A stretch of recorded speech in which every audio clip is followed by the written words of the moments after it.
in something like this. What's alternative to that? We were talking about maybe putting up some signs just for the plain fact that says stop sign coming, things like that, to where people would know maybe that they wouldn't put on their Jake brakes and wouldn't come in at 60 miles an hour and things like that. I mean, we went through the gamut just trying to get the flashing red light at the intersection. I mean, I hate to say that was basically a miracle, but basically a miracle. I live 400 feet from the stop sign. Those guys, empty cow trucks coming, they're, people said, they roll their Jake brake just to hear it. Yep. And it's the same way coming down We thought we out could of curb Manaway. it with putting a sign and doing it that easy. Every time I get woke up 1 or 2 a.m. in the morning, I would be all for it, but the problem is the liability. From a standpoint, we showed the traffic engineer for Region 1, Darren Dersch, our study, and proposed some modification to speed limits coming into it. But UDOT Region 1 they're over SR 30 and 13. The county cannot dictate. We took the time and the money to show them another avenue. We'd like to see slower speeds, but it still comes down to Region 1's decision on how the speed should be interpreted in there. We will keep on. Commissioner Summers has been great to work with Region 1 and ask them to keep on looking into this and making sure we're making that intersection as safe as possible. And being able to live by. Bill, have you found though, if you were to have a sign that said slow, stop ahead, and it's some distance from the intersection, does it have any effect at all? You can put up signs all the time, but it doesn't affect the traffic that much. A lot of these guys they've hauled that location to EA Miller several times. I think one thing we should look at is possibly pin a letter to Miller's over there and see if they can do something on their part to educate their drivers that the county is thinking about imposing restrictions like this, but we see it's a safety device and we do not want to impose that on the trucking fleet coming through there for safety, but we would ask them for common courtesy if they're coming through the community at night, if Miller's might be able to pass the word on, please have some courtesy and stay off your brake. That's a great idea. Yeah. And limit it. And ask it as common courtesy, and that way we don't. It's a good place to start. Live with the liability of years to come that we took away a safety device. Well, it took them a couple of years to get used to the stop signs and the red light, so. In this study, there was a couple of recommendations that were made. I don't know that putting a sign up that says stop sign coming up, stop sign ahead makes any difference because it's not a limit. It's just a notice. And so something short of actually changing the speed and taking it down gradually, I don't think is going to have any effect because there's no way to enforce it. The other thing that I did like on here, though, if it doesn't work, by contacting the meat packing companies first and trying to get this done cordially, this sign that says unmuffled engine brake use prohibited from dusk to dawn, fine, $500. After the fact, if it doesn't make it. And then it's at least enforceable if it's in county ordinance. But I would rather try with the companies first and just say, hey, people are trying to sleep. You're driving through a community at night. If you can pen us a letter, Chrissy, and we'll take a look at it and send it off, and then we'll get this as a backup. My house is 15 feet off the road. I live closer to the road than anybody. You drive around any of northern Utah, you don't see a house 15 feet. And I'm a product of the circumstance. My grandparents lived there 80 years. My dad grew up in that house, and now I live there. The road came to us. We didn't buy the property and build next to the road. Right. Okay, Gotcha. Okay. And we're products of the circumstance. Okay. Sounds good. Yeah. Thanks for We'll see bringing it what up we can again. do. Thanks, Sean. Thanks, Sean. You bet. We'll get you a copy of the letter we're going to send off to Doing their job. Miller's you. from the county, so you guys will have a copy of it and know where we're going with it. Thanks, Sean. Appreciate it. Thanks for Thank coming you. down. Darren.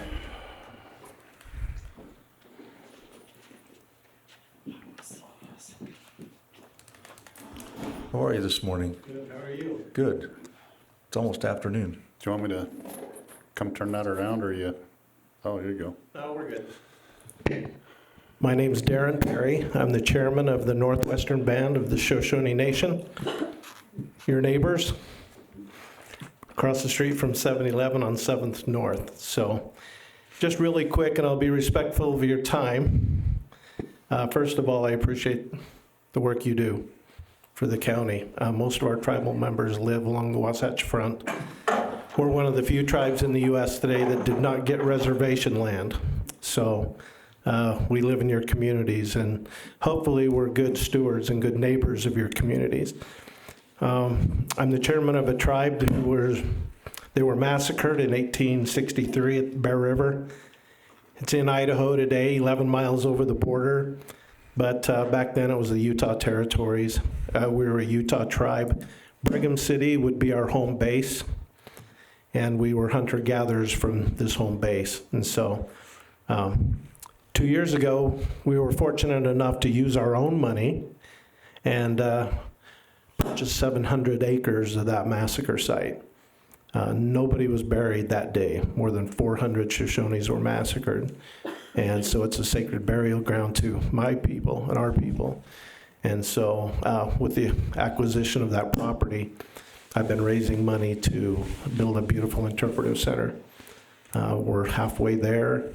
We are going to break ground this early summer, June-ish, hopefully, and build a beautiful interpretive center that the whole community can come and hear the things that happened, hear our interaction with the Mormon pioneers and what that looked like, and a little bit about the massacre. And then just for historical perspective, one of the reasons we didn't go to a reservation is because in 1873, the survivors joined the LDS Church, not far from our location today in the Bear River next to Honeyville. So we lived a little different life. And so a lot of that story at this interpretive center will include all of that, the massacre, our conversion, but more importantly, who we are today. We're still in your communities. We hope to be positive members of that community and give back to the community and serve when we can. And so today I just brought a placard with the land and where we're building that, 2 miles north of Preston, Idaho. And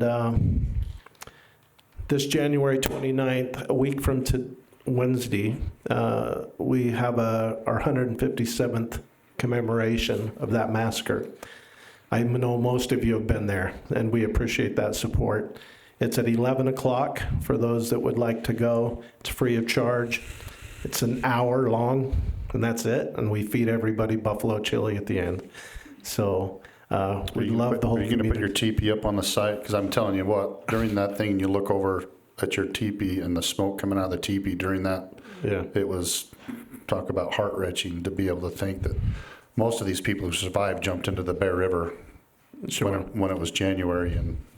And you wonder how they could do that, but the hot springs that are along the river allowed them to do that, and also that's why they were there. So I'm just honored that we can be a part. I'm grateful for your support, and especially with the opportunity we may be able to get the land of Washakie back north of Tremont, Utah. So I think all of us working together might be able to accomplish some great things. Any questions you have for me? I'll leave this with you. Do you maybe want to tell them about what's going on with the church, the things you're interacting with, what's going on with Indian affairs with inside the church? I mean, I think that's pretty important to think that we've got somebody in our community that is going to be listened to that well. I received a phone call the other day from a member of the 70 who asked me to come down tomorrow morning, actually at 10, to his office to meet with him and a member of the Quorum of the 12 to put together a presentation that will be given to the First Presidency and the Quorum on how the church can help Native American communities today. And I'm honored to be a part of that. I hope I have a unique perspective that I can share with those gentlemen. And I think they're taking it pretty serious, where Native Americans are today and ways that the church and other government people can help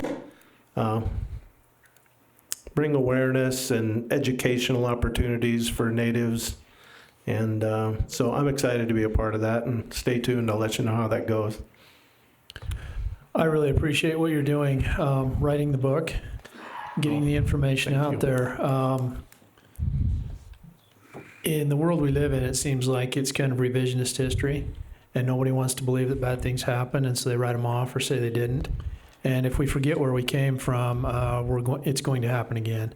And so I think it's important for us to remember, learn from our mistakes, and move forward. And I especially appreciate your thoughts and the way that you've went about this in building consensus and not dwelling on the past, but moving forward. I think that's been the biggest thing that I've taken away. And you guys are to be congratulated on everything that you've done and the way that this site will represent the Shoshone people. Well, thank you. And if you've never been to a place where Darren brings out his grandfather's headdress that must have been worn during the massacre, it's a pretty humbling situation to know that, you know, how bad we treated these people in our own territory. So we appreciate everything that Darren's been doing, and hopefully we can continue to help him in the things that he wants us to do. So, and Yeah. Boa Ogai, Boa Ogai. that's the name of That's the name of, it's a Shoshone word for big river. We never called it the Bear River. You white colonialists called it the Bear River. We called it Boa Ogai, which means big river. So So he's teaching me some good words in Shoshone. That's good. We Please appreciate just- all your work. Please just teach him the good words. he needs no encouragement. I'd encourage anybody, though, that has the opportunity to go up there next week and see that. It's very, very educational. And you guys do a good job. Well, thank you. So- Appreciate your time. Thanks, Thank you. Darren. Thanks for Let being us here. know how we can help in any way. Thank you. Okay. We'll see you next week.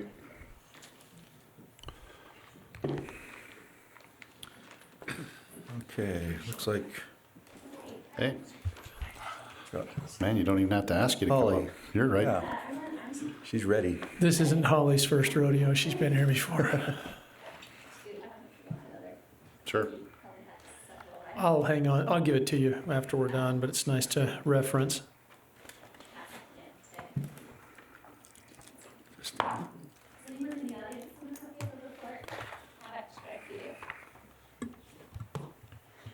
My name is Holly Butch. I'm the Public Information Officer with the Bear River Health Department, and I too appreciate a minute of your time today. I'm scheduled for 10 minutes, but I'll be speedy and get back on schedule. Thanks. We're excited to share with you our annual report for 2018, and I'll just kind of highlight a few pages we'll walk through if that's okay. On pages 2 and 3 is you'll be introduced to our board, and we are always very thankful to both Commissioner Scott and Deputy Ward who sit on our board. They've tackled some tough issues for us this year. Over in Cache County, they've had to tackle nitrates in the water. And they've also had to eliminate 2-speed idling tests. So we appreciate their time and also their willingness to educate themselves on these issues that can be tricky, that they have to make decisions on. In this year's report, we included a little bit of a history. We were formed in 1973. Wanted to compare where we were to where we are today, and public health has really grown. Services have been dynamic and have changed to reflect the needs of our population. So not only have our services changed, but also so have our physical buildings. In Box Elder County, for example, we used to be here in the rear room of the courthouse, and now we have 2 buildings here in Brigham and 1 over in Tremont. And we like to highlight that just because there still are some people that don't know that there's a location that's close that can serve them. On pages 6 and 7, we highlight what we've been doing with community health needs assessments. We've been trying to work with our community partners so that we can assure that the services we're providing are reflective of the needs of the community, and that if we can't provide the service, that we have assurance that those gaps are filled and met by someone in our community. On page 9, you'll see our budget. I would highlight that this budget reflects our 2018 audited numbers.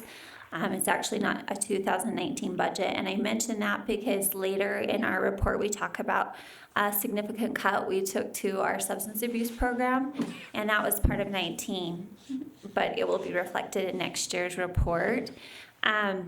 We are a fiscally responsible organization. The chart shows our sources of revenue, and we think it's interesting to note that revenue has changed over the years. Our county funds used to be about 32% of our contributions. Today it's about 12%. Fees used to make up about 7%, and today it's 23%. So there has been a change in how we fund the services. A lot of what we are doing now comes through contracts, which equals that our staff is writing grants so that we can provide the needed services to the communities. Pages 10 and 11, they highlights some of the numbers of what we've been doing with those funds that have been given. We like to make sure that taxpayers know where their funding is going. You can see that in that top row, we fund we serve about 3,000 infant and children and women every month through our WIC program. We have over 5,000 food handler permits issued every year. This last year, we had more than 400 communicable diseases reported, which we have to track, and in some cases conduct investigations on those, especially if there's individuals that they've been in contact with that we have to follow up with. We've provided substance abuse services to over 1,300 clients, administered over 20,000 vaccines, and have trained over 1,200 people in the suicide prevention program called QPR, which many of those were over here in Box Elder County, since the numbers are higher over here. The next pages 12 and 13 highlight our goal number 2, that the health department strives to be recognized as a leader in public health. On page 12 is the story about the nitrates and what we had to do to put a moratorium on some building permits over in Millville City. And on page 13 is a very touching story of one of our substance abuse clients and their journey to becoming sober. You'll note that at 13, they were introduced to substance abuse, and as they quoted individually, they said they junked away 45 years of their life. And then finally, it was through the program at the health department that they were able to get clean. Pages 14, 15, we highlight some of the additional services we're trying to offer to extend programs to special populations. For example, now we offer Tai Chi to our seniors in our community to try to help prevent falls. And in 2019, we took flu shots to 212 work sites in the community. So we're trying to make that super accessible to those people in our community. And then goal number 3 says that we will try to strengthen relationships, will improve partnerships, so that will affect the health of our community. Something of interest on page 17 for Box Elder County is that just this summer, probably you're very aware, we did have to close the north beach of the Manaway Reservoir to deal with the hazard of alga bloom. That's probably not new to you guys. And then on page 19, I wanted to highlight some other efforts we've been doing over here in Box Elder County. We have got some signage up in grocery stores with the parents empowered messaging, trying to help parents talk to their kids about using substances to prevent things like opioid addiction. And then in our hospitals, we've put up actually some signage that encourages people to ask for alternatives to pain medication. So both of those activities have occurred in Tremont and Brigham City. And then lastly, trying to connect people to, page 20, we're trying to connect people to services that are convenient. Something that's kind of new is that there's been an increase in popularity of food trucks. And there was some state legislation that required that as the food truck traveled from jurisdiction to jurisdiction, they'd have to get different licenses and different permits. So we've been working with the other health departments and legislature throughout the state so that these trucks can, as they move throughout the state, that they are permitted, but they don't have to incur extra additional cost. So finally, on page 23, you get a snapshot of the demographics and the health concerns in our community. You'll see that we are a pretty healthy place to live, work, and play. We hope for that to continue, and believe that it will, thanks to the support of our counties and of our residents. So with that, I just don't know if Commissioner Scott has anything else he wanted to add. No, the two things that I really like from this report are the other ones that you mentioned, the substance abuse success story. I think a lot of times when we see statistics, we forget that there's people behind the numbers, and that's what really matters. And so when we hear of these successes and the suicide prevention, the QPR training, the accreditation that the centers are going through, just to be even held to even a higher standard. There's great things going on. So Appreciate that. Thank you. also wanted to give a shout out to Jim Abel. He's another one of the members of the Board of Health from here in Box Elder County, and he gives a unique insight to the board because he owns a restaurant, JC's Diner in Tremont, and so he's able to bring in from that side of the equation his thoughts, because that's one of the integral things that the health department does, is make sure that our food establishments in the Tri-County area are safe and that they're up to code. And he brings in some great ideas. So He he's had been us on there the for phone quite a while. today, making sure our food handler classes were accessible, because as of January 1st, we did go online only with our food handler classes. So Jim did make sure we were on our toes with that. Speaking of our website, I would also add to those there in the audience that if you do have feedback for the health department, we've added a customer feedback form to our website. Oh, cool. We would love your input as to things you'd like to see us do more of or do better. We would love to hear that from you. So, Holly, there's one thing that's going to be coming up with Jenico, talking about Recovery Suite, and I'm not sure you've heard of that yet, but it's coming out of Logan. It's the same people who brought up Fight the New Drug, and it's basically to help people before a problem, during a problem, and after a problem, whether it's sexual abuse, addiction, awesome. suicide prevention, this all together. So it's going to be one of those things that, you know, we, like you just said, Box Elder is probably one of the higher ones in the state, and we don't want to have that mantra on us anymore. So we'd like to be able to take care of some of those things in our arena. So we'll Great news. get you together with that. Yeah, stick around and hear that. Thank you. Appreciate it. Thank you. Yep, thank you, Holly. Thanks, Holly. Appreciate it. Okay, Mr. Summers. Hey, I'll let him introduce himself. It's Okay, somebody that's a lot better looking than me in a suit and does a lot better things. So Well, thank you for the invitation to be here, Commissioner Summers. just state your name and where you're from. All right. I'm Cameron Francis. I'm the CEO of Beehive Broadband. And Beehive Broadband used to be known as Beehive Telephone back in the day. Things have since moved on from simply telephone service to internet broadband service, television services. We've been bringing connectivity to rural communities for about 56 years.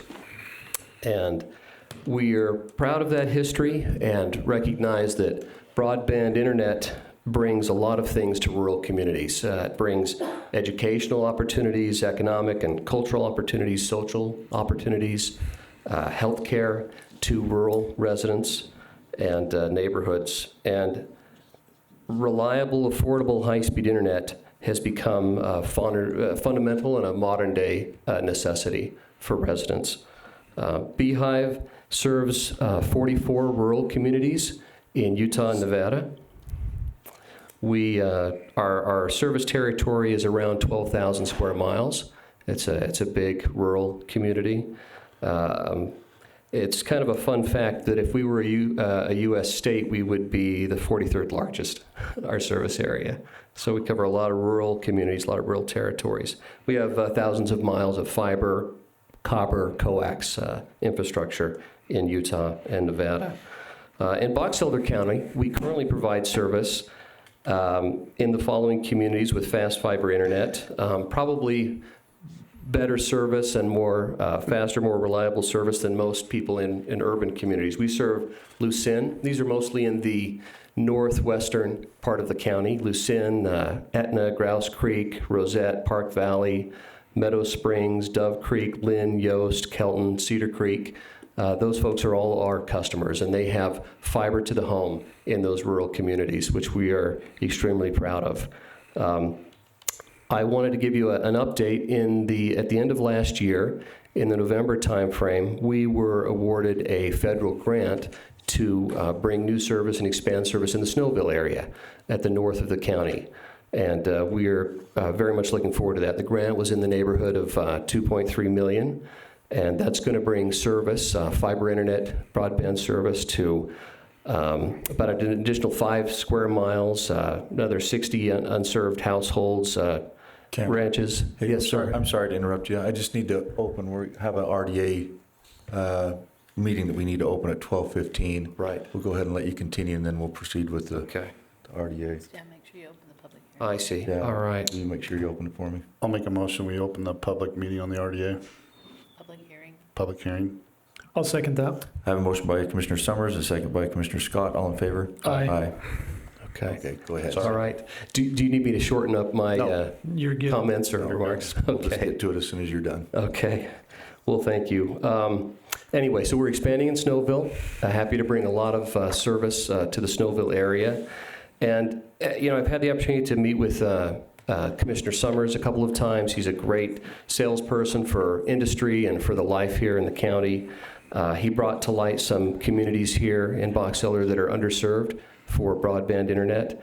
Communities like Howell, Bothwell, Thatcher, Penrose, I have it right? Yeah. Yeah. Those are communities that we would love to serve, that we would love to be able to come into here in the county. There's currently a grant opportunity available to help fund bringing service to those communities. That grant opportunity there's a small window for that application. And there are a few things that we, to bring service in, would need help from the county and local leaders.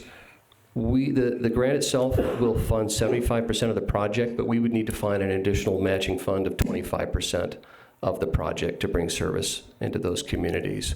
So we would be looking for help with that and some other mechanics of applying for that grant to qualify to bring service in. It is a short time frame, and we'd love to partner with the county if it's possible to bring new service into those communities.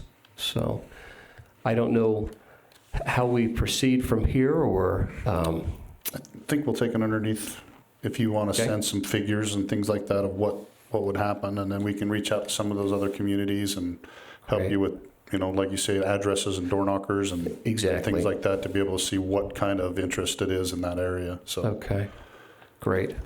All right, that sounds good. I think I gave you Mitch Zundel's Okay. contact information for economic development. Yes, you did, thank you. And he's on vacation, but Okay, when he's back, I think, Yep. yeah, Chair, what do Get we with call him. you, Chair Hadfield is over that, so okay, Yeah. he'd love to Follow help up in with that arena. But I think the Right. biggest thing is that we were talking about before is that the governor's broadband committee needs to be able to come up and have a paper signed by them, and we're working on Okay. that diligently. okay. If anybody's been through the process, you get so many points for so many things, and That's right. one of the big ones is having the governor sign. That's right. Having the governor sign, having a broadband plan in place, having letters of interest from ranches and farms and local businesses saying that if broadband connectivity were available, that they would be interested in having that service. It's a point system that rolls up into qualifying for the grant, and we would need help collecting a lot of that interest. And So- Randy Parker from USDA has been instrumental Yeah. in trying to get this done. They've got a Very big much. chunk of money down through Emery County, and then a big chunk up here through Box Elder, Yes. so Yeah, and we'd love to continue here in Yep. Box Elder. Right. Okay, thank you. All right, thank great. you. Appreciate you Appreciate coming. Thanks. Okay, looks like we moved into our RDA meeting, Just Nothing the, changed. just the public hearing. Let's see, where's Stuart? he's in the back on his laptop. Back row. Stuart, I'm just going to ask you to give a little background on this, just so everybody knows kind of what particularly the difference between this versus Another normal RDA. other projects, so. Absolutely, Commissioner. For the record, Stuart Clayson with the Utah Association of Counties, and we are working with your team, specifically Mitch, on 2 proposed solar project areas to go towards a post-performance incentive for a developer to build a total of 200 megawatts of solar in Box Elder County. The 2 projects are Project Steel and Project Rocket. You all are well acquainted. Box Elder has been very successful in using tax incremental financing as a tool for job creation and getting companies to expand and relocate into Box Elder. There's a nuance with solar deals that's different than, say, Nucor or Procter & Gamble or stuff that you guys are comfortable with. The job creation number is not high. There's a short-term boost in construction jobs, but then in terms of the O&M of these, it typically is 1 to 2 people that are just kind of going out and checking panels on, not on a daily basis. So it's a very passive investment, but it's very capital intensive. So what this will mean, if you all award this incentive and the developer moves forward with constructing these projects, is all the taxing entities, the county, the school district, the water conservancy, every taxing entity that's been noticed, will capture this new growth. And this new growth is not real property tax, it's personal property tax. So by putting it in the project area, you all will be able to capture the new growth. Otherwise, you would not. So there is that component, and I think we've had some very productive meetings with the school district as they understood that there would not be an impact in terms of adding students and that there would be an increase in revenue through the lifespan of the project. The other piece that we talked about with Mitch, and that I think we've had kind of just off-the-cuff conversations with you all, is that by adding something like this into your overall development portfolio, as you try to recruit other companies, it sends a signal that you all are supportive of diversifying your energy base, and it aligns kind of with the state's overall energy policy, which is all of the above. So does that kind of encapsulate what you wanted me to do, Yes. Commissioner? And what kind of dollars and figures are we talking about in capturing that growth? Yeah, so I was pulling up the budgets as we were wrapping up. So on Rocket, we're looking at a total investment of, sorry, I just closed my computer. We're looking at a total investment of about $90 million. Now, the taxing entities do not get to capture all of that because there is a federal tax credit that the developer will be utilizing, so that's taken off the top. So the incremental value of investment into Box Elder County on Rocket will be $63 million. And then when the increase to the taxing entities over the life would be to the tune of $2.5 million of new growth for the 20-year period on Rocket Solar. And if I am allowed to pull up Steel, on Steel, the total investment is $95 million. Minus the 30% tax credit, you're looking at $67 million total investment of personal property tax. And the total amount to all the taxing entities, minus an admin fee, as well as the statutory required 10% affordable housing set aside, is $2.6 million for the 20-year period. Okay, awesome. Okay. Yeah. Great. Thanks for the update. And I want to commend your staff. They've been really great to work with. It's pretty obvious why you all have been as successful as you've been in terms of the economic development arena. It's just you all are your team is very professional, very competent, and it just makes it very, and your community, like the interfacing with the other taxing entities, has been pretty quite impressive. Awesome. Thank you. Yeah, thanks, Stuart. Appreciate it. Okay, with that, we will go ahead and allow anyone that wants to come up and speak to this topic, they could do so. If you'll please state your name, and there's a 3-minute limit. We'll go ahead and do that.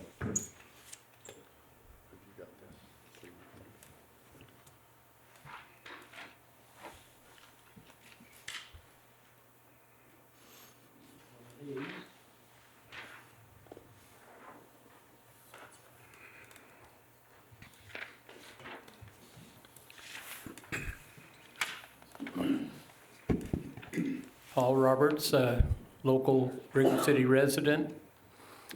And I have some things that,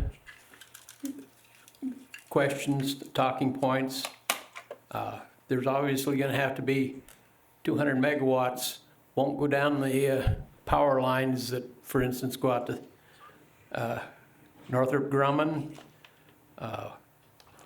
For the rocket one, you're going to have to know what the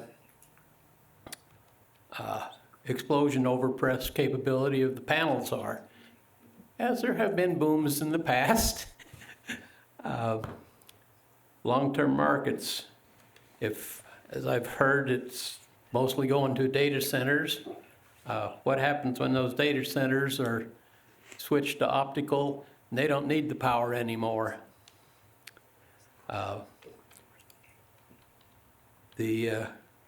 Northrop Grumman is building an AP plant, which takes salt and water and turns it into ammonium perchlorate. That takes a lot of electricity. Good market across the street. What's the shutdown and end of life or the mortgage paid off situation? Alternate.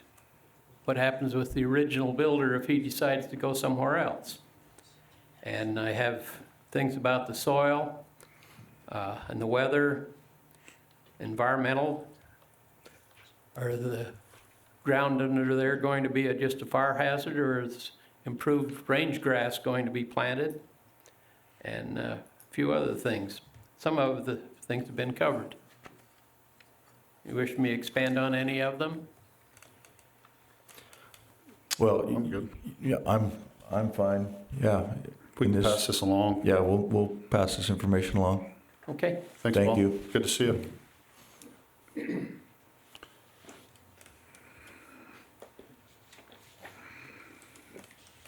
Is there anyone else that would like to speak to this project?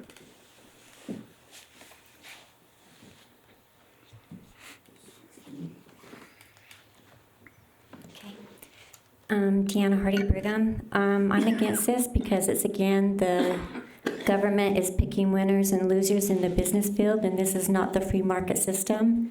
You also already had some cases that have failed just today with Perry Point. It was an economic development project. It failed, and now the citizens are left holding the financial debt, which is not correct. They shouldn't be doing this. Also, you have with Brigham City Academy Convention Restaurant. The restaurant person, he provided two menus. They both failed. And now the citizens are left holding the financial debt again. Now they've gone to a reception center, and they are competing with private reception centers. And this is not fair because they're using the people's money to sustain this business. This is not right. If they want to do it privately, they should do it privately. They shouldn't be going through the government, getting tax incentives, tax exemptions. This is not fair. We need to hold true to the free market system. Thank you.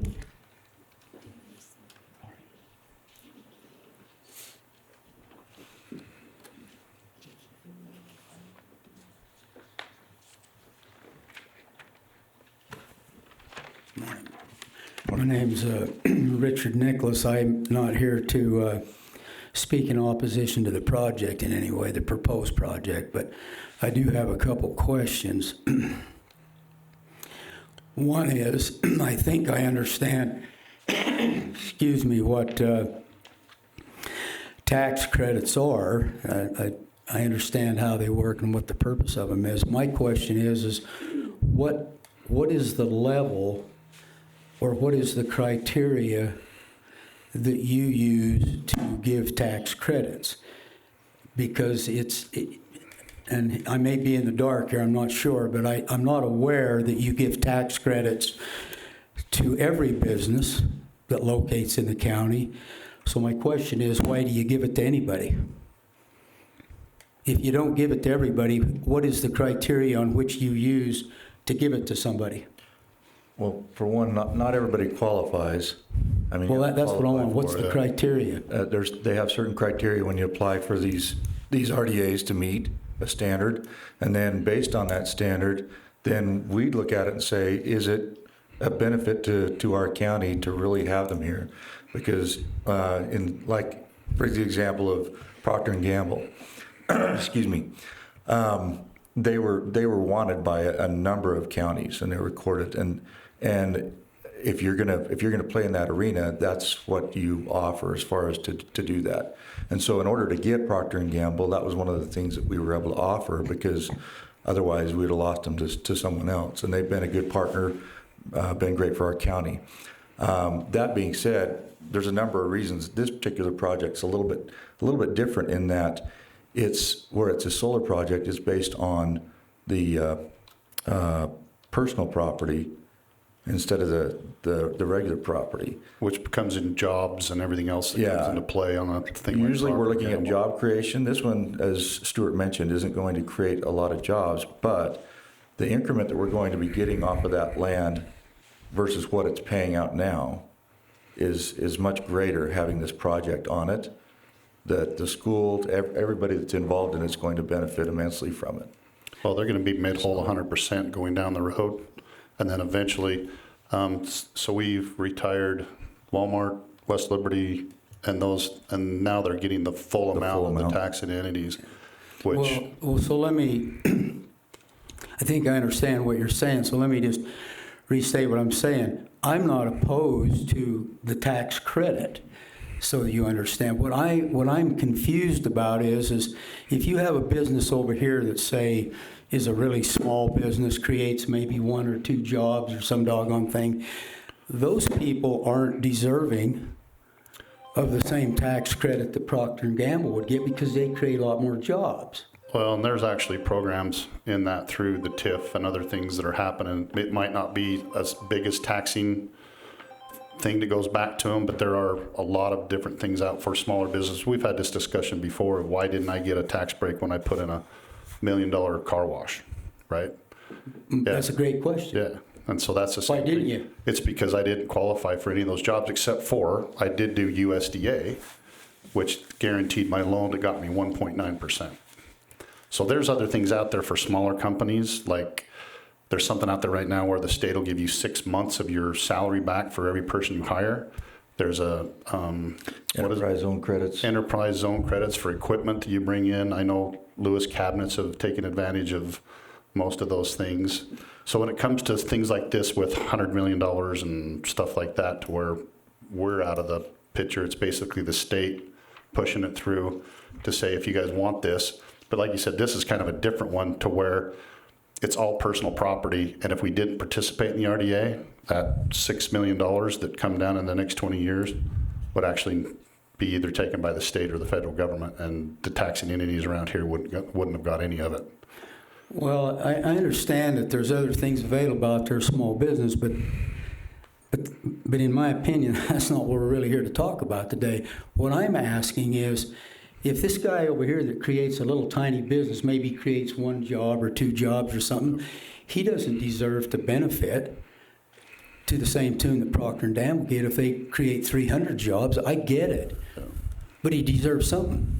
Yeah. If all these little businesses contribute to the county are equal to Procter & Gamble, but to my knowledge, and here again, you have to correct me if I'm wrong, to my knowledge, from the county, they don't get anything. So but they got to get something relative to what they do. But why do these people get something, but this guy over here gets nothing? as was mentioned, there are some smaller programs that But come that's through. other program. I'm talking about why doesn't the county? Because we don't participate. Because you're here to Yeah. grant a tax credit Yeah. for this company. Why don't you do that for other businesses on a lower level? We might have to look into that. Why are they The state deserving the tax doesn't let us credit do but it this right guy now. isn't? The state doesn't let us do it right now Well, why do they let you do this? because it's coming Because through it's the state. big money. Yeah. Big money, big job. Affects the state, yeah. Good idea, though.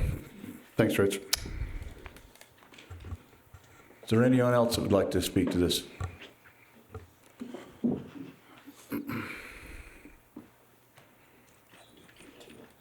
Hi, good afternoon. This is Carl Mackley with the Bear River Water Conservancy District.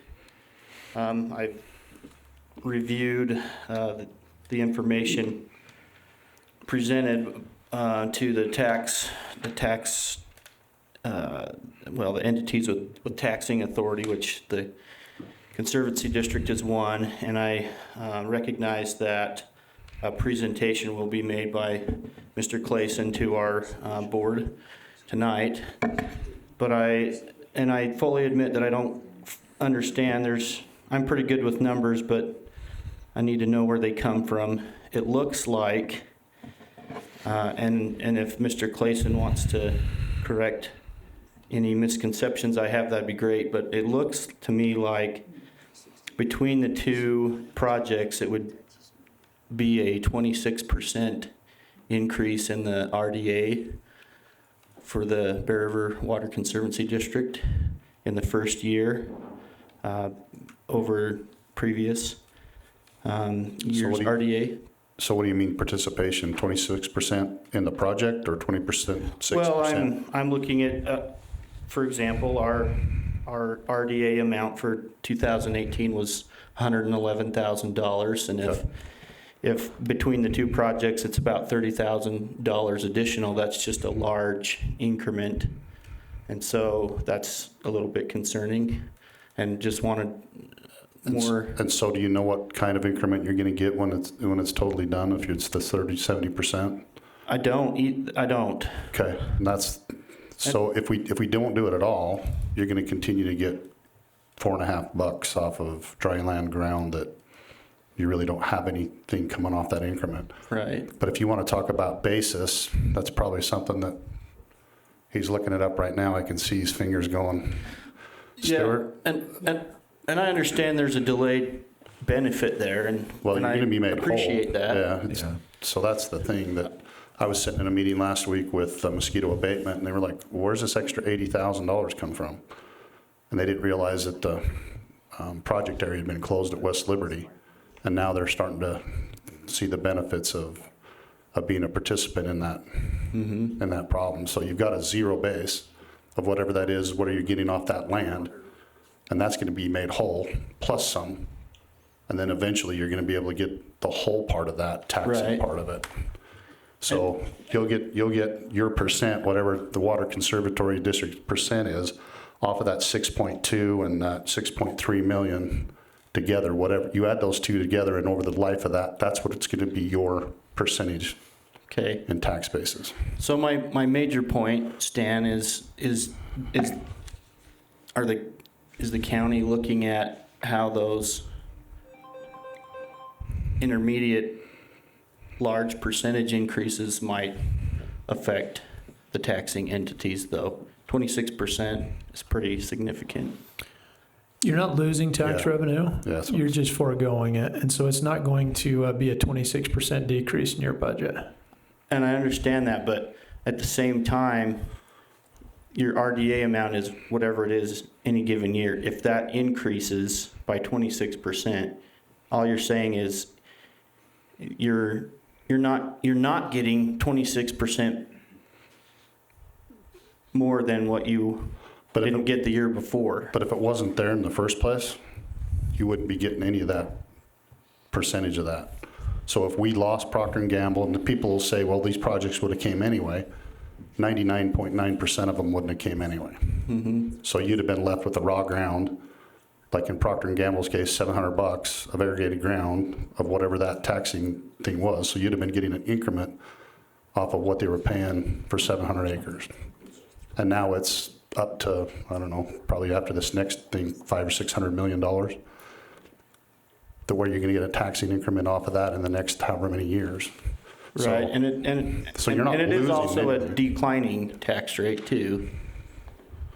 So, I don't, I've probably, yeah, he's gonna come up and talk to you. I- I mean, you're gonna get more information about it tonight. yeah, He's gone through, he talked to the school board and went through it with them as well, so.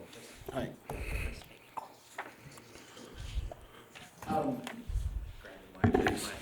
Once again, for the record, Stuart Clayson. And so I'm trying to understand your question, but if you look at steel, just based on the present property taxes corrected on Project Steel, the total amount that's collected and distributed, that is not in the budget. This is just pulled from the tax rolls, so it's $19,202. That's the revenue that the taxing entities split amongst themselves based on their millage rate. And for tonight, I'm more than happy to break that down so you guys understand what your amount is.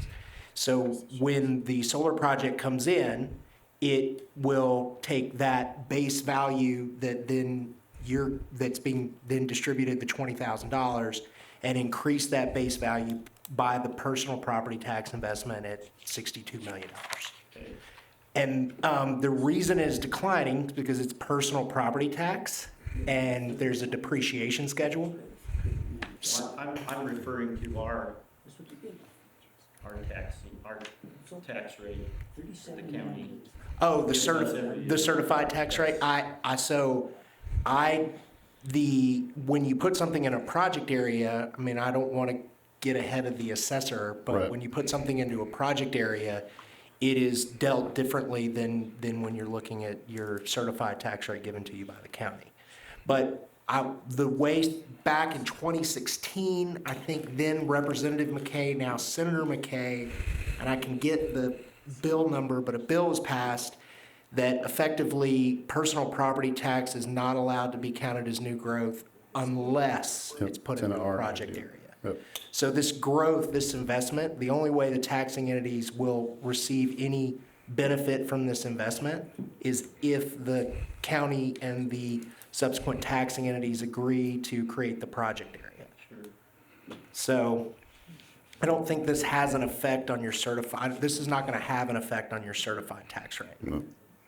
Well, my final point just being it can have an effect on our budget. If there's a significant increase in the RDA one year to the next, it can impact our budget. So if you get more money from an RDA, what effect does that have on your budget? But there's a time delay in getting the benefit, correct? No, well, it's made whole, right? So we take the 20,000 basis and then go up from there. Yeah. So you're made whole off. Immediately, day Immediately. one, year one. You still get the same. Yep. All right, I guess I don't.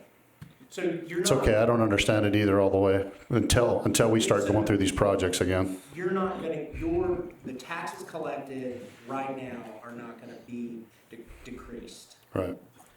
You're just now going to capture the new growth over the period of the project. So the effect that it will have on your budget is you will, for this period of time, as it pertains to the money that comes from the Fox Elder County Redevelopment Agency, you'll get that check from them from this. From day one. From It won't change. It won't change. Thank you. Thank you. Yep, thank you.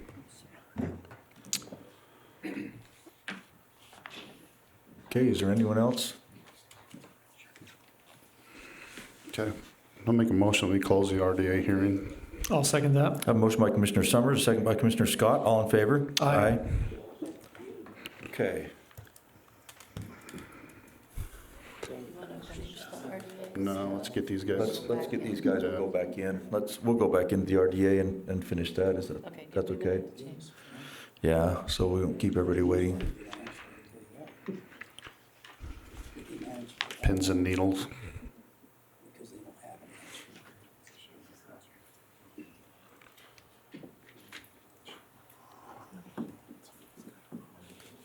Jason, you and Bruce can come on up if you want. While we're getting ready. We're ready? Okay. Yeah, if you guys will just state your name for the record. I'm Bruce Leonard. I'm a consultant for the city. Jason Roberts, I'm the city administrator for Brigham City. We have been working with Scott Lyons on a corridor preservation grant that we did get through the county for Forest Street and 400 South. I heard you guys had some questions about the project, but as part of the project, there is land owned next to Forest Street, just west of the railroad tracks, that is owned by the county for the long-term projected transportation needs of that road. We would like to acquire a portion of that land. And my understanding is that in order for us to acquire that land, it needs to be declared surplus by the county. We're here to answer any questions you may have about that or any concerns. I think we were just talking about the length and width, and then it's basically you guys are just using that for your corridor all the way down with sidewalks and stuff, right? For sidewalk, yeah. Yeah. And we would do a leaseback agreement until significant work. This is a mid to long-term plan for the city, obviously. Right. We're looking toward the future and the long-term needs of the city. I was hoping you'd keep the grass down and the trees and stuff, so. We could talk about that. If we had to talk about that, but what we're doing with most landowners is offering a leaseback agreement where they can lease it back. Okay. Okay. What's your insight on this, Steve? Have you heard anything about this or?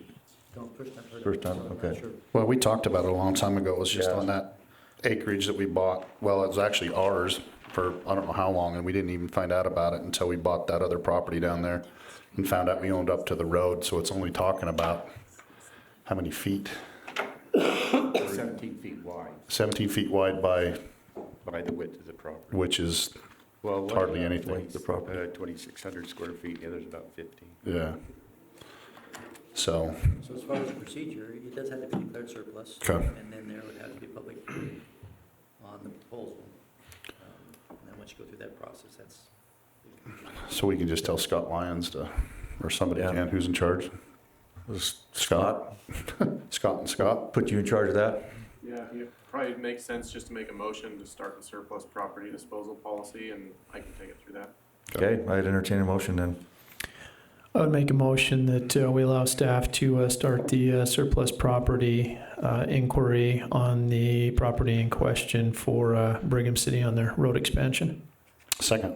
I have a motion by Commissioner Scott, second by Commissioner Summers. All in favor? Aye. Thank you. Thanks, you guys. Thanks, guys. Okay, Chrissy.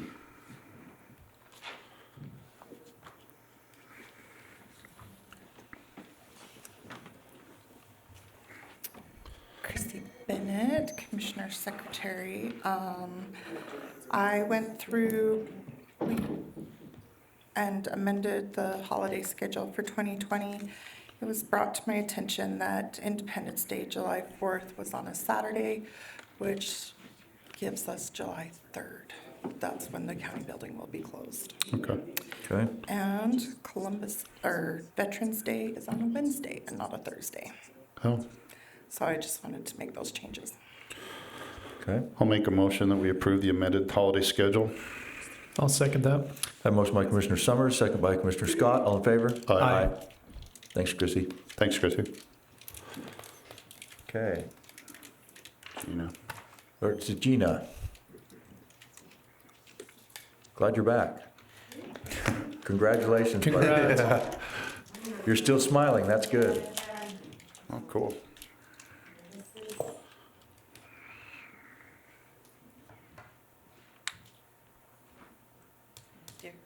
So now we know when we can't come out and bug you. Okay.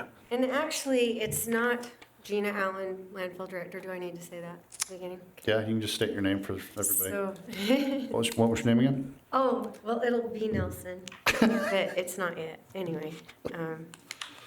All right, now I don't know what I was talking about. Oh, landfill holidays. So we currently are open all of the bank holidays except for the 6 that we close for.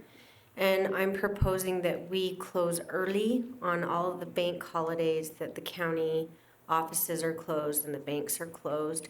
We would just close at 3 o'clock. So we've talked to all the contractors. It gives them plenty of time to get in and to still get their work done.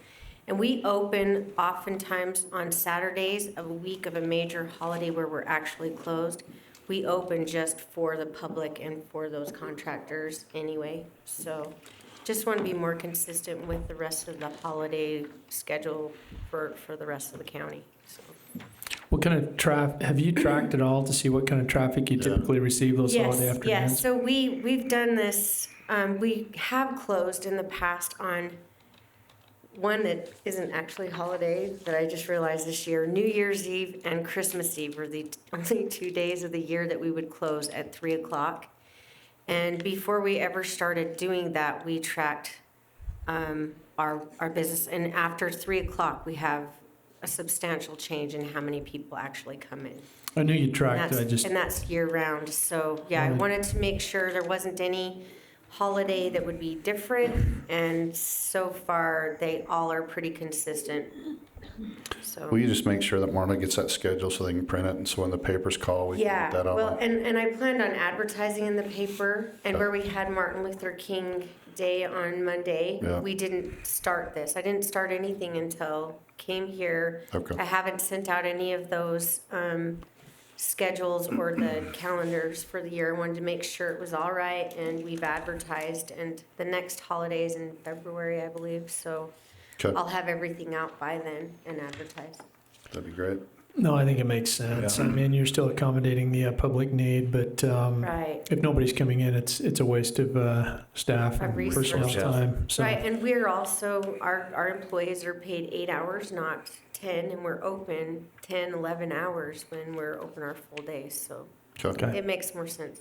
Thank you. Okay. Thanks. Do we need to? Yes. Entertain a Okay. motion. No. I would make a motion that we approve the landfill holiday schedule to close early on those days as outlined. Second. I have a motion by Commissioner Scott, second by Commissioner Summers. All in favor? Aye. Aye. Thanks, Gina. And it looks like our 1232 item is skipped. We've been taken off. Janica.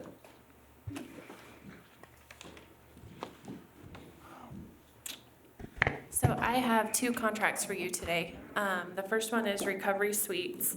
That's a little bit what Commissioner Summers was alluding to earlier in the meeting. This is an app that we are looking to offer to our employees and their families regarding suicide prevention, as he discussed before, the sexual abuse type things. It's about $3 per employee per month. If we pay annually, they'll give us a 10% discount, which is about $600. So it's a pretty sizable discount for the product.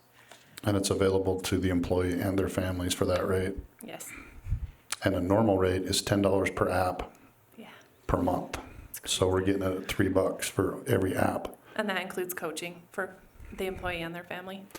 And after seeing what's gone through with just our county, it's just about the time where anything we can do to help curb this problem that we've got in our area needs to be done. So we appreciate you looking into this, and Commissioner Scott taking it through the Employee Benefit Committee. But we've got stuff going out all over the state now. Congressman Stewart, Senator Romney. I just got a text from the National Association of Counties that are now looking into this system because it's such an epidemic. When we met with gubernatorial candidate Huntsman yesterday, he said he was going to declare all-out war on mental health because of the things that are happening. We live in Happy Valley, but it's not so happy anymore. So we need to realize what's going on in this arena. Yeah. So a lot of the things that this does as an employer is it's a 100% confidential app. So we don't know who uses it. We just get statistics saying that it has been used. Oh. So that report will be handy for us to show that we actually are getting basically our bang for our buck on this one. There's a number of clinics and therapists that actually use this app with their patients to help them track and to be accountable. And so it's a great little program. We had to, as Holly mentioned, we lost $600,000 in funding because of the Medicaid expansion for substance abuse in the Tri-County area. And it was pretty brutal. And so some of these things we're kind of having to pick up, and I think this is a good way to start.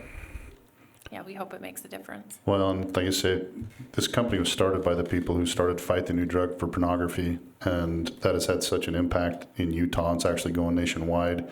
And then Maloof Corporation over in Logan thought so much of this that they actually acquired the company, and it's all being done out of Maloof over in Logan now. So it's in our own backyard with our own good people, and so I'm hoping that it'll continue to do good things, not only here, but everywhere we can put it in. So thanks for your help.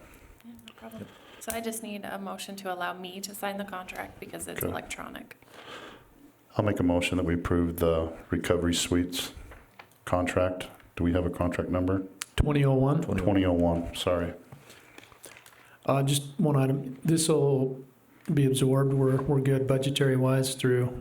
Yeah, absolutely. It's going to come out of my wellness budget. That's what I wanted to make sure. We talked about that in benefits, so I'll second that motion. I have a motion by Commissioner Summers, a second by Commissioner Scott. All in favor? Aye. Okay, thank you. Thanks, Thanks, Jenica. The next one I have is the CIO medical contract. This contract has not changed since its inception in 2018, I believe. We just don't have a current signed copy, so we need to get a current signed copy. It does still allow for termination within 30 days notice, and it's on a project-by-project basis. This is primarily for our drug test. Primarily, he also does see some of our employees for workers' comp related injuries, but those go through workers' comp. So the contract specifically, right now, the project is drug testing. Okay, so none of the terms have changed. We're just updating it because the other one's expired. It hasn't really expired. We just need to get a signed copy on file. All right. If you had a chance to review this, you have any concerns, Dave? I looked at the initial one, I don't know if I looked at this one. Nothing's changed in it. Yeah. So, should be okay. Okay. I would make a motion that we approve CIO contract number 2002 for medical services. Second. I have a motion by Commissioner Scott, second by Commissioner Summers. All in favor? Aye. Thank you. Thanks, Jenica. Thanks, Jessica. Okay. Looks like Scott, you're up.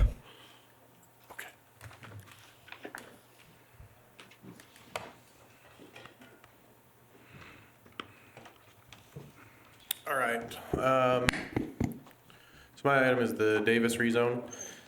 This is a rezone that came before you maybe a month or so ago, and was kicked back to the Planning Commission for an additional review because it had been modified from the original request. The original request was for some, I think it was 16 to 18 acres to be rezoned to the RR2, Rural Residential 2-acre zone.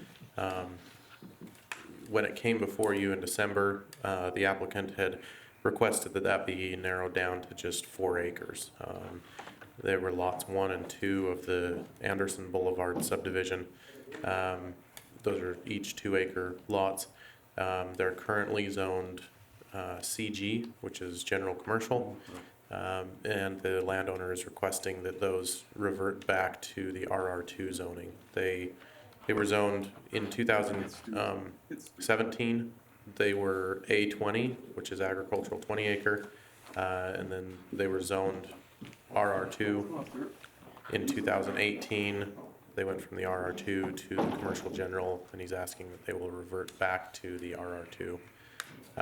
With that being said, that was kicked back to the Planning Commission. The Planning Commission forwarded a recommendation of denial that they stay the commercial zone.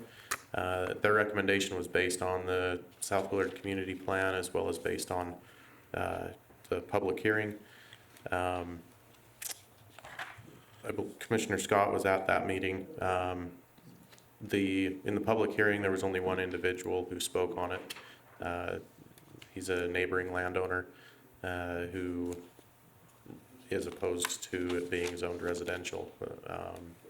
So anyway, you essentially have one voice for it and one voice against it. You have the applicant landowner who's requesting it, and then you have one neighbor who's opposed to it.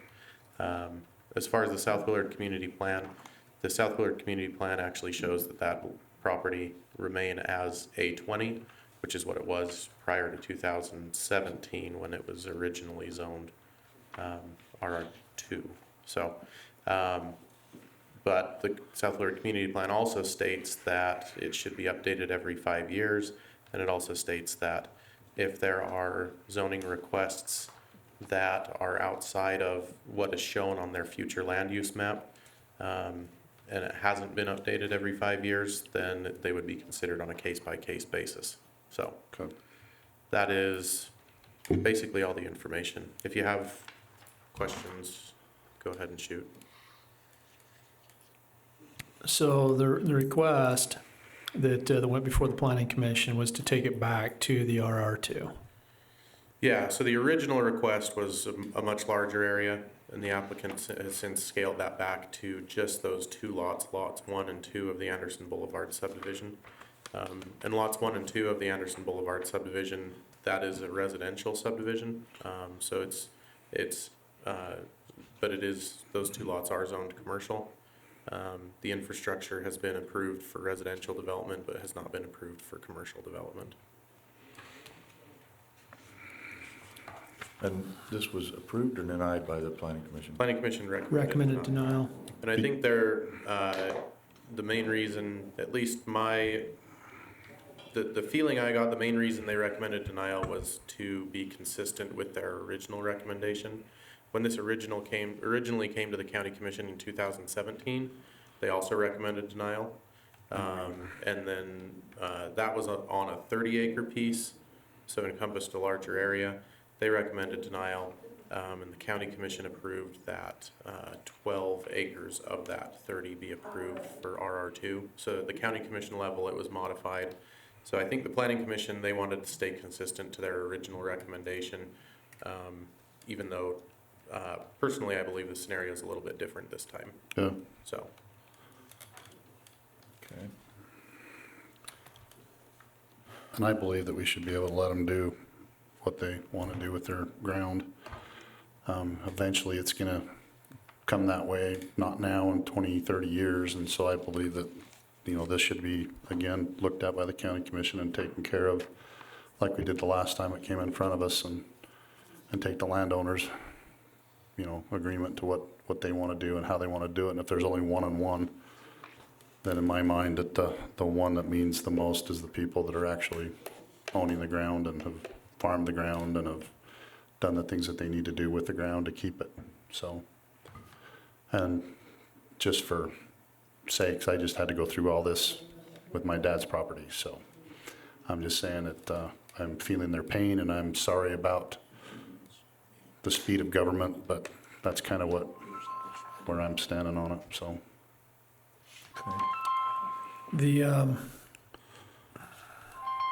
The plan, South Willard, you said the last revision date on that was? So it was originally created in 2006, and if I recall correctly, I started here in essentially the beginning of 2011, and somewhere between 11 and 13 in a planning commission meeting.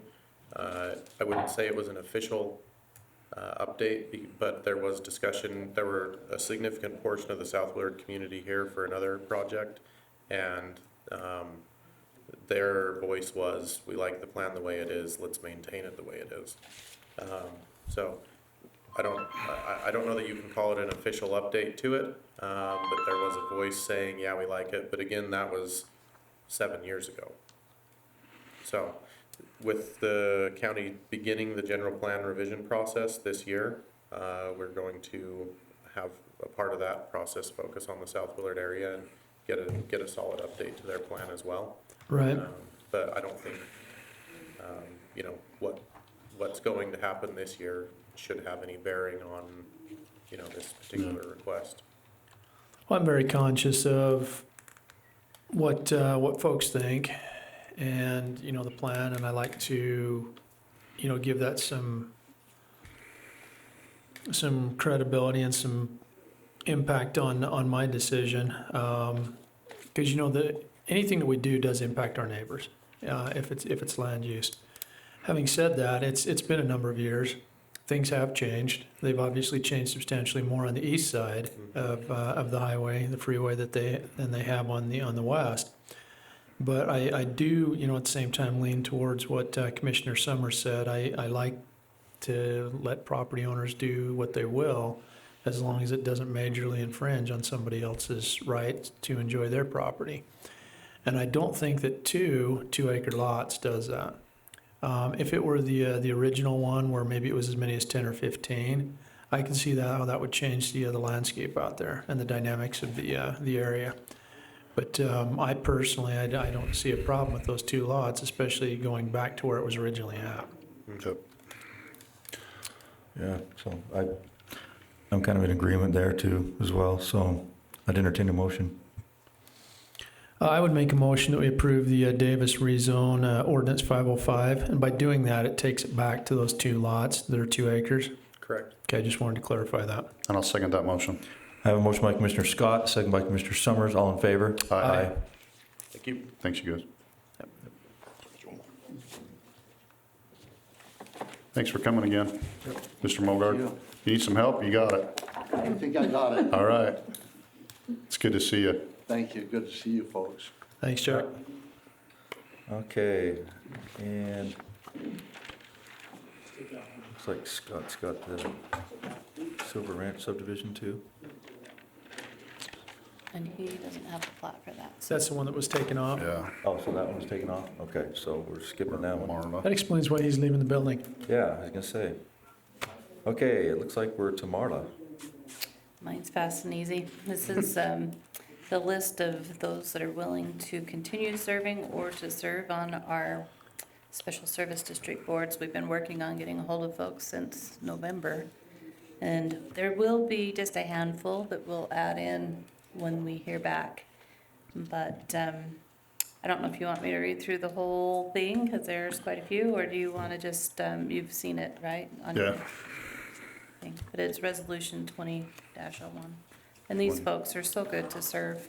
And they don't get paid money, or they're just Good volunteers and good folks, so Well, we appreciate them. That's what I've said all along. What makes our county so great is the volunteers and the good people that are willing to do the work, and that makes all the difference. So, yeah, we do really appreciate all the people. And if I'd say anything on the record, I would encourage the legislation this year to be able to make things easier for these people to serve instead of putting more undue pressure on them to not want to serve. So, because we're having a hard time with cemetery districts, draining districts, and such, trying to have good people, continue to serve. So, I would make a motion that we approve contract 2009, right? 01. 01, sorry. It's a resolution. Resolution. I'll second that. A motion by Commissioner Summers, a second by Commissioner Scott. All in favor? Aye. Okay. Thanks, Marla. Looks like Bill, you're up. Do you want me to pass those over?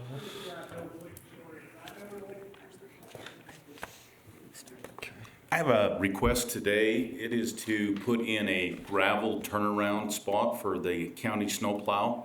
The location of this area is on 400 West, going directly north of SR30 at the end of that lane.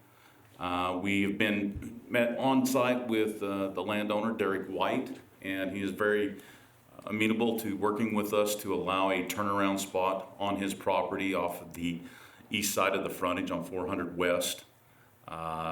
For this, I did tell him that he would have to agree to an easement, that if the county spent the time to go in and gravel this area and prepare a spot, that he'd have to grant us an easement that would be perpetual, that there would be no restriction as far as allowing the snowplow to get turned around. And in return, he gets a new graveled area, and plus it gets snowplowed for him every year. It's better than backing up. I don't know if Steve's had time to fully go through the agreement. I went through the agreement. There needs to be a few changes to it. One of the things that I'm not sure, we're going to need a legal description of the easement. I know you did it on the map, but in order to record anything with the recorder's office to make it perpetual, we're going to have some sort of a legal description. I don't know how easy or difficult that's going to be to come up with. I haven't had a chance to look into that far. We'll get with Chad and see if we do need to, we can create that in-house, or if we do need to get a survey of it. We may have to do that. But I think that needs to be done, and otherwise it can't be recorded, and it wouldn't be perpetual necessarily, just be between the two of us. Okay. So, What's your, I was gonna say turnaround time on this. No Guess pun that fits. intended. How quickly do you need this done? We're okay to get it okay and do a survey. Okay. We're not in that great deal of a hurry to. Because I mean, I a lot of times will approve this pending Steve's review of it and make sure that everything's kosher. But if something comes back on the survey and there is an issue, and you know maybe a lot line is messed up or something like that, I was just wondering what the timetable was. So I guess I'd make a motion that we table this until the legal description can be addressed. I'll second that motion. I have a motion by Commissioner Scott to table and a second by Commissioner Summers. All in favor? Aye. The second item on the agenda that I have today is I'm here to request a discount. Portage Town would like to ask for a partial discount on some of the road work on 8800 West. This particular section of roadway was funded through the Transportation Corridor Fund to rebuild the roadway and also pave it through that section. One thing, we were asked by Portage Town to come in and help them do the first construction of that road, and we ended up having to grind up the pavement area of 8800 West, and one of the sections of that, or the main section of it, after we ground it up the following week, we ended up having several rainstorms come through the area, and it pretty much doubled the amount of gravel that we ended up having to haul in place. Another factor is once we ground it up, we did find that we were lacking in many areas of subbase, so it did increase the estimate by twofold in many regard. They were planning on picking up a majority of the overage, but they would like to request a 25% discount on the 8800 West work that the county did at that time. And this, you know, this roadway at 8800 West is a connection in between two county roads that serve county citizens that do travel the Middle Canyon area and also the Samaria State Road section. So it is a section through ours that does serve our citizens through that area. So it's one thing that we're taking a look at that would also help us.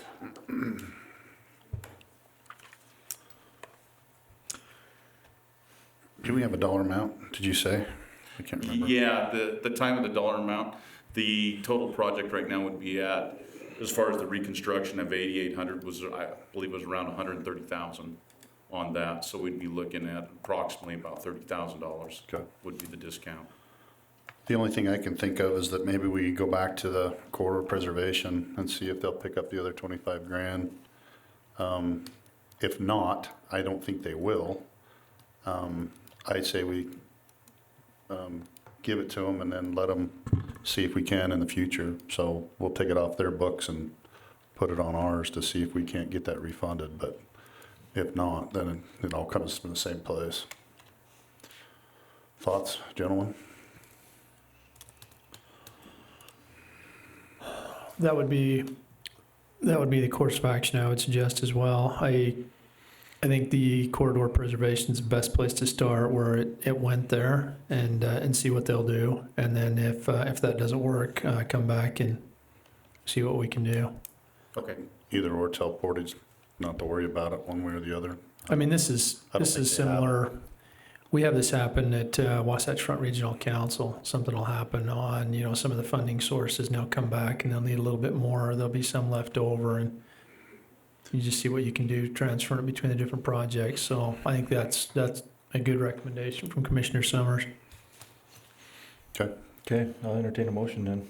I'll make a motion that we take care of the Portage portion of that, care of either us or corridor preservation funds.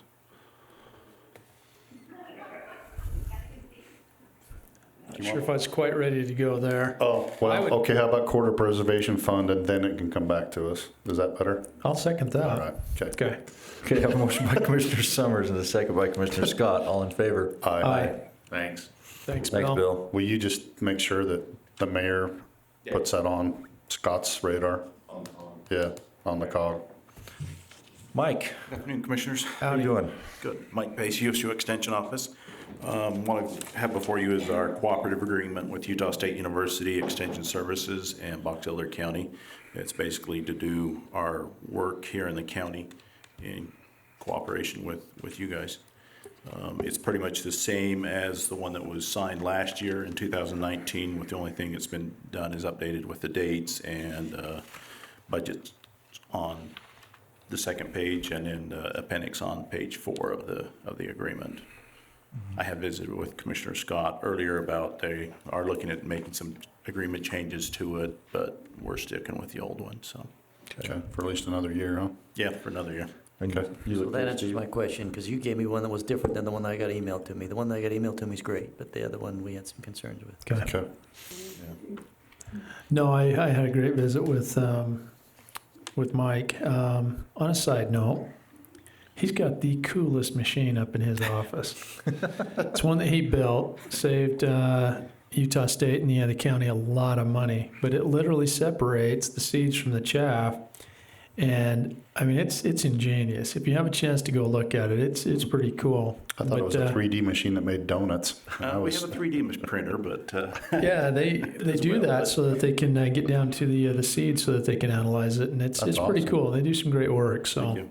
Yeah, what we do is it's just a project we've got. We use for our research plots and that when we harvest the seed to be able to clean it. So that when we're sending out samples and whatnot, we can send out a clean sample and that with it. So It works. awesome. I'm a witness. So on that note, I would make a motion that we approve the cooperative agreement 2004 between USU Extension and Box Elder County. I'll second that motion. I have a motion by Commissioner Scott, second by Commissioner Summers. All in favor? Aye. Thanks for all you do. Yeah, thanks, Mike. Thanks, Mike. Appreciate you. Okay, Sheriff.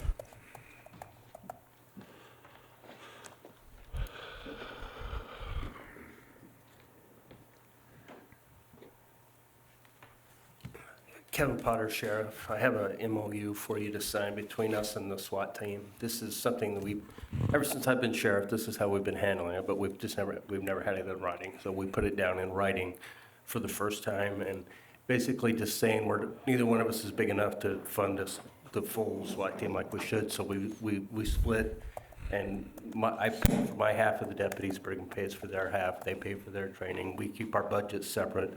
I talk about that we train together, we go to call-outs together, that we don't charge each other for backing each other up in their cities or going on their calls. So if you got any questions for me on it? I've only got one. What are you guys going to do for a medical officer now? Yeah, we'll address that. Yeah. All right. Sorry, I had to bring it up. What I was wondering after we talked to Bridgerland, where they're graduating paramedics and such, I'm just wondering, does it have to be a nurse or can it be a paramedic? And can we do something to be able to put somebody through that in a paramedic program to help that situation?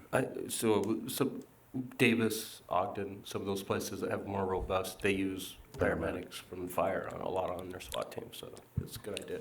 I know a lot of the Davis vehicles. It says sheriff and paramedic right on it. I mean, it's kind of the same difference. So they're that going would be through a new interesting. paramedic program over there. So we ought to get a hold of Bridgerland to see if we can't see if somebody wants to, maybe even an up and coming deputy or something like that, or a deputy you've already got wants to get some credentials and move up that way. Excellent. I like this. It's simple, but it addresses all of the concerns by both agencies. So, okay. I would make a motion that we approve MOU 20-05, the cooperative agreement between the Sheriff's Office and Brigham City PD. I'll second that motion. I have a motion by Commissioner Scott, second by Commissioner Summers. All in favor? Aye. All right. Okay. Thanks, Thank Sheriff. you. Appreciate it. Okay.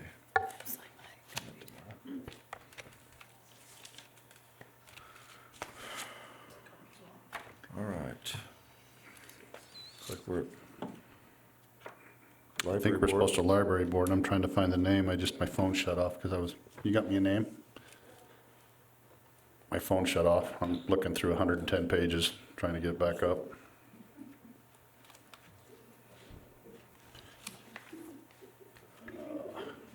Sorry, my memory's gone. I didn't see one in the agenda. There's not one on board docs.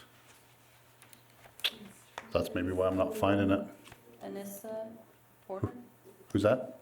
Anissa or Anissa Porter? Alyssa Porter, there you go. Okay. Yeah, we have lost a board member, and when Lori passed away, and Alyssa Porter has kindly decided that she would serve on that board, so I put forth her name to serve on the library board. Okay. Was that in the form of Is that a a motion, motion? Commissioner? Sorry, Okay, I'll make a motion that. very good. I will second that. Okay, I have a motion by Commissioner Summers, second by Commissioner Scott. All in favor? Aye. Hey, I'm up again. This one didn't shut down. I know we don't say enough or do anything. Did you call on me already? Or Commissioner Summers. Okay, just making sure. Our Box Elder County Search and Rescue, we just had their dinner here, a couple weeks ago. And some of their stats are kind of staggering to what they do for a basically volunteer program throughout our county is amazing. Training and meetings, they have 936 hours last year. Buildings, equipments, and maintenance was 263 hours. The miscellaneous was 595 hours. Security and patrol, 333 hours. And search and recovery, 780 hours, 781. Miles to training and meetings is 10,394. Buildings and equipment, 708. Miscellaneous, 1,438. Security and patrol, 4,110. And search and rescue at 14,025 miles. If you put that into man hours at $25 an hour, it's 72,640. Miles driven at 50 cents a mile is 15,000.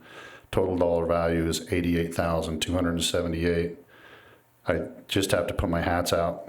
And if you look in here, you'll be able to see where they've been called out. These guys, do this on their basically own time, keep their own outfits up, running. And I'll keep telling you that everybody that gets lost someplace, whether it be up Willard Canyon or out in the hog ups, appreciate seeing that search and rescue on the side of their door. And I don't think we give these guys enough credit and or compensate them enough. So we appreciate the sheriff and Dale, being over these guys. And, we couldn't run Peach Days, the fair, anything you can think of that they come and volunteer to be security. And then on Sunday mornings at 3 o'clock in the morning when somebody's been lost because they've been hunting too long, they're right there and willing to. And if you've ever listened to some of the thank you letters from these people that have had their loved ones saved, it's pretty humbling, and there's not amount of money that we could pay them to do what they do. The thing that really stood out to me is if you look at their activities for this year, there was a period in March where they were on a search or a rescue recovery, some sort of a roll 4 days in a row. And I mean, that just never happens. And that takes a lot of time, 4 days in a row. It's one thing if it's one in January and then another one in June, but it's a lot of dedication. So I'd echo that. Yeah, it goes back to what I said about the volunteers in the county. And sometimes, unfortunately, the outcome isn't always good, but I know that a lot of those people have expressed, even in times of sadness, the appreciation for the work the effort that a lot of those guys make. So I just want to make sure we read that into the record so people could read about it and thank those guys appropriately. So thank you. The indigent burial. Okay, we're on to the indigent burial. What did we ever decide on this one? Because it was through the state, right? I think we were waiting for some additional information from maybe the coroner's office or I don't know if you heard anything. some correspondence.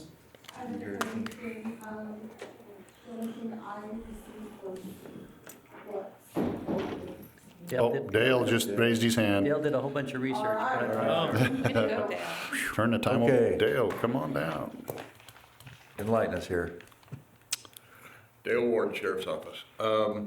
I made contact with the young man, I can't remember the name. I thought I sent you an email on it, Steve, but, You did. okay. So I made contact with him. His mother and this gentleman had been together. They never got married, but they'd lived together for 20-plus years. But they had since separated, and so he was out on his own for 2.5 years. And he was driving truck, he was simply living from motel to motel. And when he was up at the Hojo here in Brigham City, he had just crashed his truck in Idaho. And so he was on his, virtually when this young man come and gathered up his stuff from the Hojo, he had $0 in his possession. He had no change, nothing. He had no money. So the man committed suicide. He was at his last day. So he paid for enough time to have a place to stay to take his own life. That's how it ended up. So he has no next of kin. I exhausted every means that I had. He was an adopted child. His adopted parents preceded him in death, and he has no family. So that brings us back to where are we at? His remains are at the medical examiner's office. They contacted the county, it's probably been 2 months ago, about what to do. Haven't heard from them since. But the issue really is, whichever mortuary is willing to take the remains and take care of them. I don't know if medical examiner's just given up, or I don't know why we haven't heard from them. I thought they'd be anxious to get. Can we just actually let them cremate them down there and save the transportation costs? I don't, if they're willing to do that. I think the reason they were contacting us is. Well, we can pay for it, but I'm just saying, to go down there and pick them up, the transportation cost is gonna be more than probably what is worth anybody up here trying to do it. So if they'll do that, can we reach out to them and see if they'll take care of that situation? If Chrissy's still got the number, call them Yeah. and see if they're willing to do that. I guess what you would want to do is tentatively approve an amount Yeah, so that she can say, we would pay for it if you're willing to do it. yeah.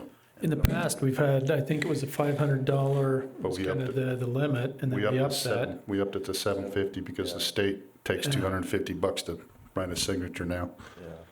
Yeah, so I think that's kind of where we've been. I just don't know, what it's gonna go at down there, so. Yeah.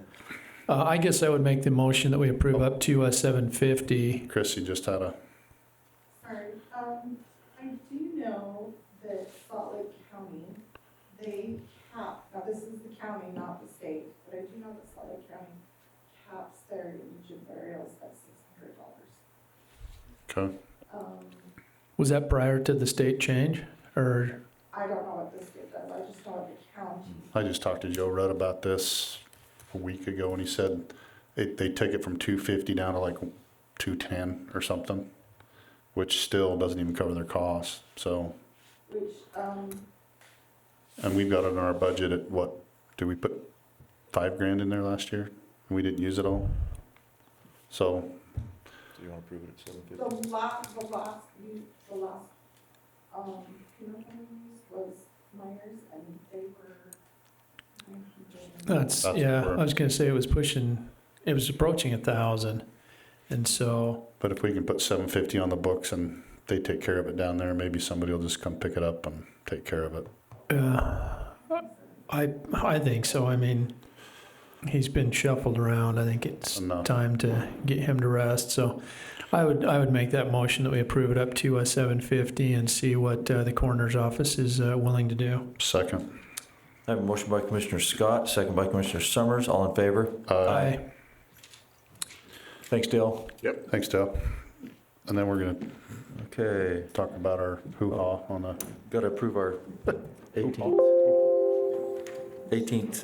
March 18th commission meeting. yep. So And we decided to put it on I the think we decided to do it the 19th at 2 o'clock. Was that it? I'll make a motion that we change the March 18th commission meeting to the 19th at 2 o'clock. I'll second that. I have a motion by Commissioner Summers, second by Commissioner Scott. All in favor? Aye. You want the work session at 1:45? Sure. Yeah. He won't mind if he misses the work session, will he? I think even obeying current speed limits, I'll be here You'll be by able to then. be there? Yeah. Okay. Okay, it looks like probably gonna need to RDA. go back into the RDA. I'll make a motion that we go back into an RDA. Second? I have a motion by Commissioner Summers, second by Commissioner Scott. All in favor? Aye. Does it matter which one goes first? I don't think The so. ordinance goes first, or the resolution? Let's see. Oh, there you go. Stewart's. Come on up, Stuart. So maybe we shouldn't have went back in. We should have passed the ordinance, or? No, you need to, for the record, Stuart Clayson, Utah Association of Counties, you need to do the resolution as the agency, Okay, approving the plan and budget for Steel and Rocket. okay. And then you need to go back as the commission and approve the ordinances for Steel and Budget as a commission. Okay.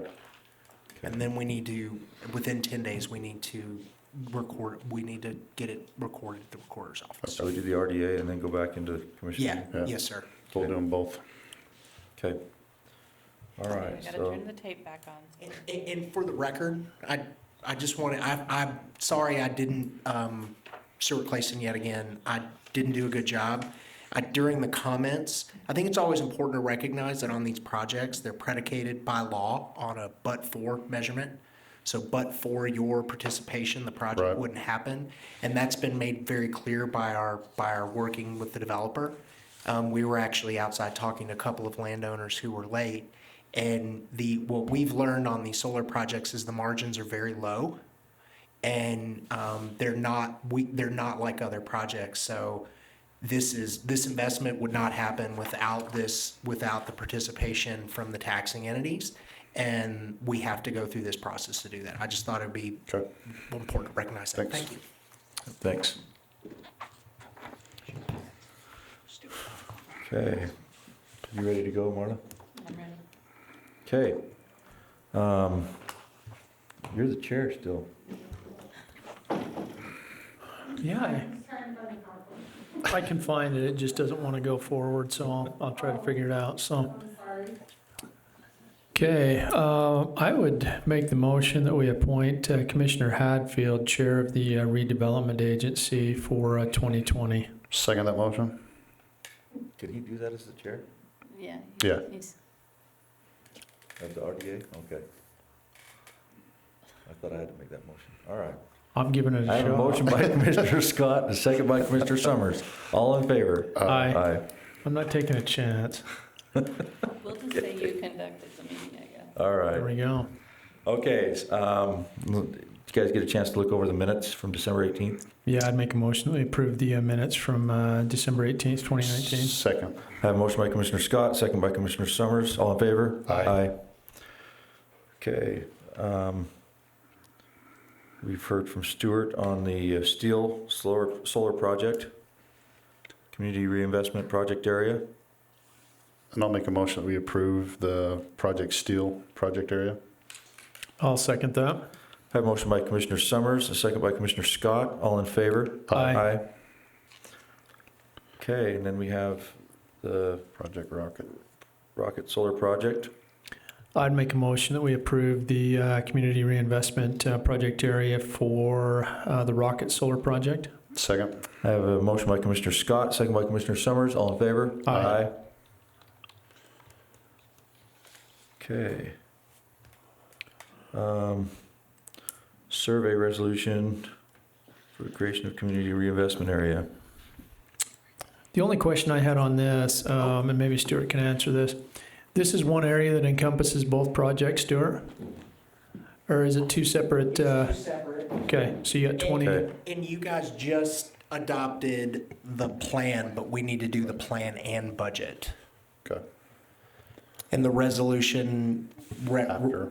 recognizes plan and budget, doesn't it, Ms. Marla? It says plan and budget, and it's resolution 20-2 and 20-3. So technically, we have to do the plan and budget for the resolution, and they're two separate project areas. Okay. Yeah, and I'm trying to go through forward in this and it is just, it's not working at all. So I can make a motion that we approve Project Rocket and Project Solar in two separate, 20-2 and 20-3. Look at that. Now it's Oh, finally there you go. working. I will second that. I can see it. Motion by Commissioner Summers, second by Commissioner Scott. All in favor? Aye. Okay. So then now you need to go back to be commissioners and approve both the plans and budget by ordinance. What about the survey resolution? The survey area resolution, that was done before. 301, we took care of that. Okay. Yes. All right. So that was done in a prior meeting? Yeah. Yes, ma'am. Sorry, I didn't mean to. Sorry, I didn't say ma'am. Boy, I tell you what, it's gonna take a lot to make you guys look smart on this one. Well, you can just blame it on me. Blame it on the dumb southerner. He that's what happens when you let one of us in the process. Things get done, though. Okay, we'll need to exit out of our meeting then. Okay, so 2001, you're saying that this was created prior, and then we're just approving the plans and the budget? Yes, sir. So the survey area resolution you guys did in a previous meeting, I forget the date, but that's the first What step. started it? That's what started it. So That's what I now thought. you're as the agency, you're doing the plan and budget for both, and now as the commission, you're going to do an ordinance for both. That makes sense. And then the next steps, then now we have to negotiate the interlocals with the taxing entities. And then as an agency, the only final thing that we'll be doing when it's all said and done is doing the participation agreement with the developer. Yep. Okay. I would make a motion that we close our RDA meeting. Second. I have a motion by Commissioner Scott, second by Commissioner Summers. All in favor? Aye. I make a motion, Marta turns the tape. In a second. See how nimble her fingers are.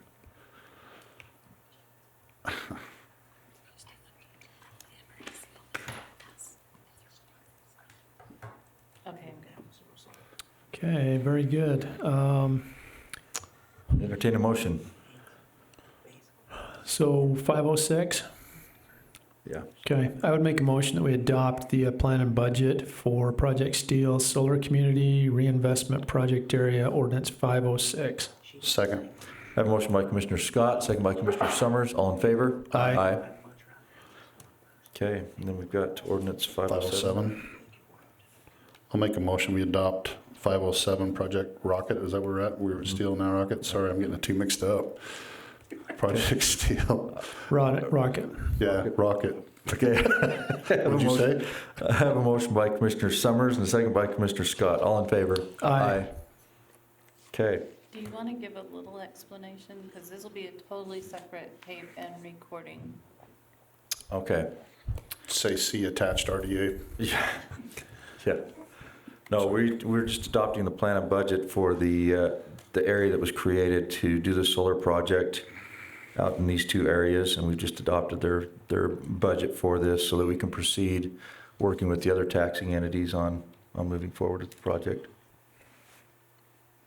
Okay, thank you.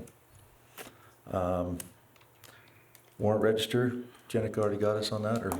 Yeah, I have one item for closed session. Yeah, we've seen the PAs. I don't know that possibly we've seen two. warrant. Now we've got the warrant.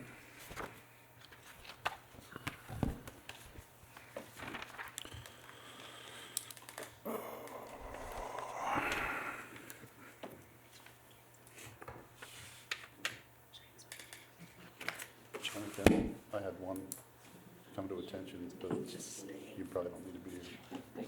So that'll be two. Steve, are you sticking around? I don't know. Let me see if I still got your number. I just had somebody want to acquire 2,000 gallons of water a week. Well, that's kind of what I thought. Just a sec.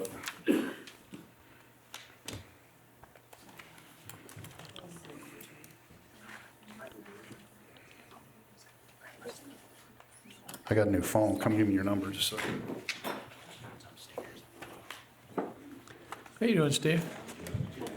Good to see you. How are you?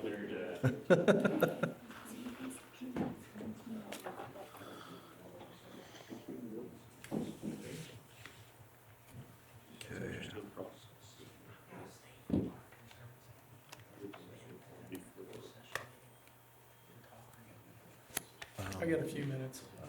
Yeah, I probably have a few minutes.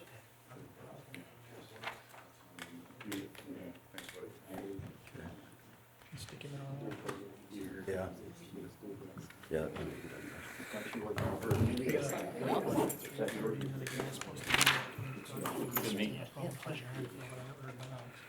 Oh, okay. Who knows what's gonna happen there? Hey Doug, did you guys just come down here for lunch? He's not listening to me.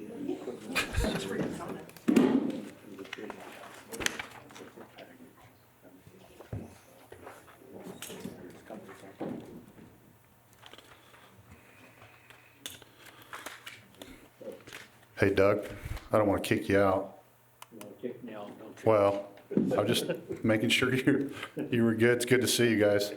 Yeah, good to see you too. I don't want to kick you out. Would you please leave? He's the environmental guy for Newport. Is he? Yeah. Is our office open so Stuart can go in there? It's open. Okay. Make a motion that we go into a closed session to discuss and possible land acquisition. I'll second that. I have a motion by Commissioner Summers, second by Commissioner Scott. All in favor? Aye.